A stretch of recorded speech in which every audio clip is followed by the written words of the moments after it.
What's up, you guys? It's Jonno! Today I'm going to talk about how to find any dinosaur in the wild in Jurassic World Alive. Now, you guys, this is just to talk about spawn mechanics, how to find rare dinosaurs at extremely interesting locations that you would have never thought about, you guys. This is crazy. We're also going to talk about nest locations, rare spawn points, all that kind of stuff, everything that has to do with the spawn mechanics in Jurassic World Alive. So let's get started here. We are obviously at MetaHub. You guys should know that MetaHub is an amazing source for news on this game. They're the best source. This is an article by Posimon, top player in the game and also a contributor here at MetaHub. That's fantastic. And check this out, you guys. July 26th. This is an old post. It's about a month old. I totally missed this post and I did not really understand how the spawn mechanics work. And now that I found it, I'm like, wow, this is so interesting. So this is really cool stuff, you guys. We're going to get right into it. And I'm going to show you how to find any dinosaur that actually spawns in the wild, all right? Not every dinosaur spawns in the wild, but the ones that do spawn in the wild, you can find them at really crazy locations. For example, pet store, fire station, lawyers' offices. I'm like, what? They spawn carnivores at lawyers' offices. Is that a joke? I think that's actually a joke. Anyway, you guys, let's go ahead and get into this. This is a pretty long article. That's why it has a table of contents, as you can see here. And we're going to cover all of it because it's really critical information. And for those of you that don't like a lot of text, there's a bunch of really cool pictures that show global spawns, nest spawns, park spawns, local spawns, all that kind of stuff. So we're going to cover everything that you need to know about the spawn mechanics in this game. This is such an interesting post. I'm really like, hats off to MetaHub and everybody who works over there. They do a fantastic job on this stuff. Alright, so let's go ahead and get into it. What influences spawns in Jurassic World Alive? We don't know exactly how it plays out, but spawn points are clearly associated with location tags that influence which dinosaurs are found there. The broadest of these tags encompass all dinosaurs currently spawning in the game.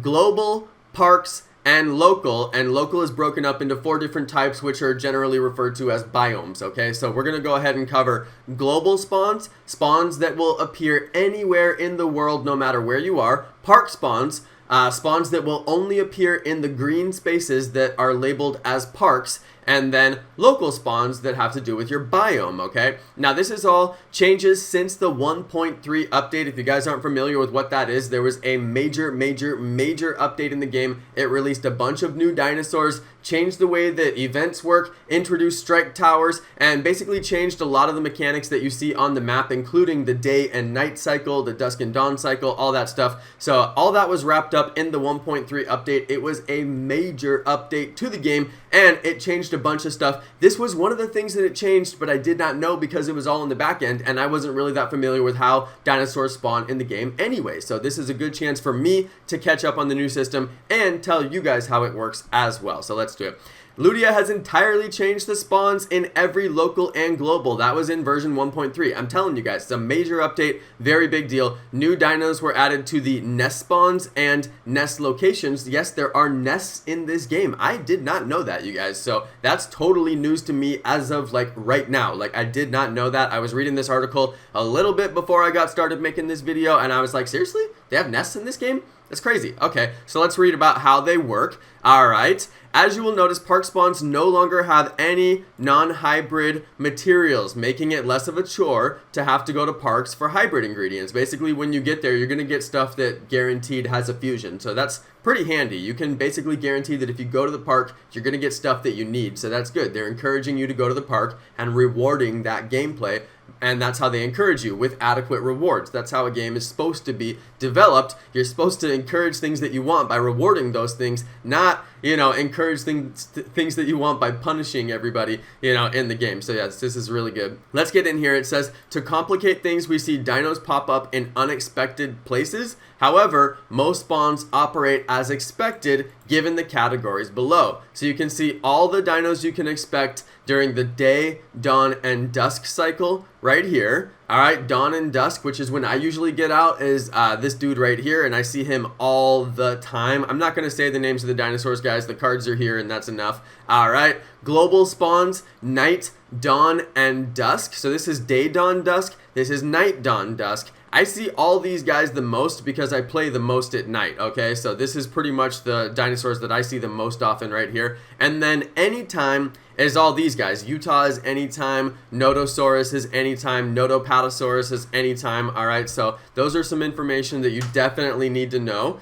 Alright, next up we have parks and green space spawns, you guys. Parks and green space spawns are probably the most interesting because look, this is all fusible stuff aside from T-Rex right here. He's not fusible, so I'm not sure exactly. Maybe they're just saying that you'll get more fusible stuff because a lot of these are fusible, but like this guy right here, he's not fusible. So some of these guys are not fusible, but they spawn in parks and green space. Gorgosuchus, love that guy. That's one that I love to pick up. I've never seen a wild Stegoceratops, never seen one of those in the wild, so that's kind of interesting. Alright, now we have local spawns. These 4 categories correlate with our current speculation regarding local spawning. So this is basically speculation around the biomes. None of this is set in stone, so you have a bunch of different local spawn biomes, okay, and they're broken up into day, dawn, dusk, anytime, night, dawn, dusk. That seems to be the theme here. You get different dinosaurs during the day, during the dawn, and during the dusk, alright? And that's why they've labeled those different times, and also at night, okay? So there's 4 different times of the day. You can recognize them by the way that the map looks when you open. I've literally never seen dawn, but I see dusk all the time, alright?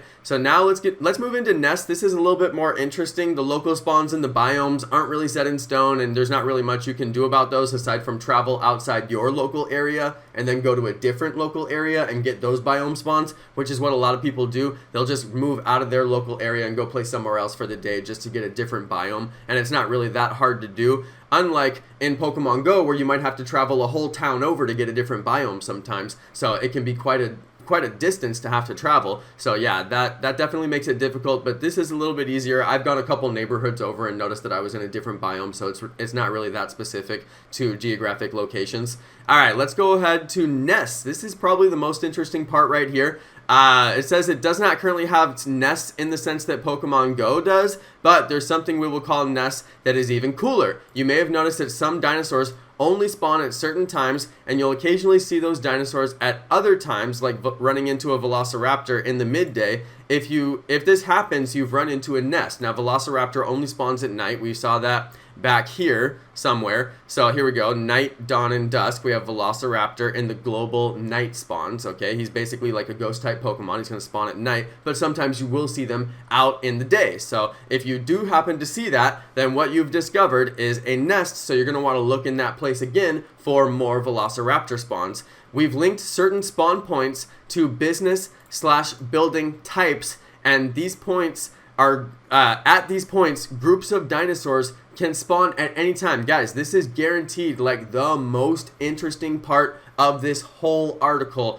Crazy interesting. Look at this. Car repair, amusement park, bus station, bank, school, hair care, hospital, gas station, lawyer, pet store, fire station, restaurant, plumber, transit station, which is kind of the same as bus stop, so I'm not sure how that's different, but maybe they mean like the BART, you know, in Bay Area, like the, you know, rapid transit kind of stuff, like LA's rapid transit, I'm not sure. Also, police station, post office, beauty salon. So you guys can see that there are some very, very interesting specific spawn points that will give you specific dinosaurs. So I'm like, this is crazy interesting. You guys remember in Pokemon Go, people would say, oh, you can get ghost types in the cemetery, and that was never true. And oh, you can get Electabuzz at like electric stations, and I'm like, guys, that's not true. Like, that was never true. Those were always rumors. This seems like it's actually true because obviously MetaHub wouldn't put their reputation on the line if it wasn't true. So these are the kind of things that they have discovered